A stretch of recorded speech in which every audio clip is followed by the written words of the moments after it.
মই এইকেইদিন গৌৰৱ গগৈ মানে হেৰিবিলাক চাই আছোঁ, ভিডিঅ' চাইছোঁ, দেখিছোঁ। আৰু দেখিছোঁ যে গৌৰৱ গগৈ অকণমান বডি লেংগুৱেজটো চেঞ্জ হৈছে। গৌৰৱ গগৈ অকণমান মানুহৰ লগত মিলিবলৈ চেষ্টা কৰিছে। গৌৰৱ গগৈ অলপ মানুহক সাৱটি ধৰিবলৈ লৈছে আৰু গৌৰৱ গগৈ অকণমান বহি লৈ মানুহৰ লগত কথা পাতিবলৈ লৈছে। এইটো ভাল লক্ষণ হৈছে। বহুতে মোক বেয়া পাইছিলে যে মই গৌৰৱ গগৈৰ সমালোচনা কৰিছোঁ, কিন্তু মই জানো যে যদি সেই সঁচাকৈ বিজেপিক হৰুৱাব লাগে, আমি অপজিশ্যনৰ মানুহবিলাকে আমি অহংকাৰৰ চূড়ান্ত শিখৰত বহি থাকিলে নহ'ব। আৰু গৌৰৱ গগৈক বেলেগেতো কোনেও সমালোচনা কৰিব নোৱাৰে।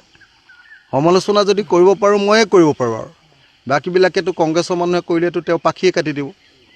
আৰু মইতো সমালোচনা কৰিলেতো মোকতো একোৱেই কৰিব নোৱাৰে। আৰু মোকতো জানেই আৰু মানুহে এইটোৱে যি মন যায় তাকে কৈ দিব বুলি। গতিকে মই কৈ দিওঁ। কথাবোৰ কিছুমানে বেয়া পাইছিলে, এতিয়া গৌৰৱ গগৈ নিজে কিন্তু বুজি পাইছে যে কথাটো হয়। আৰু সেইকাৰণে গৌৰৱ গগৈয়ে আমাৰ গালিয়ে কওক, আমাৰ সমালোচনাই কওক, আমাৰ কথাই কওক, আমাৰ কথা শুনি যে এনেকৈ মানুহৰ লগত মিলিবলৈ লৈছে, এইটোৱে তেওঁৰে ভৱিষ্যত ভাল কৰিব। মই গতিকে তেওঁক শুভেচ্ছা জ্ঞাপন কৰিছোঁ।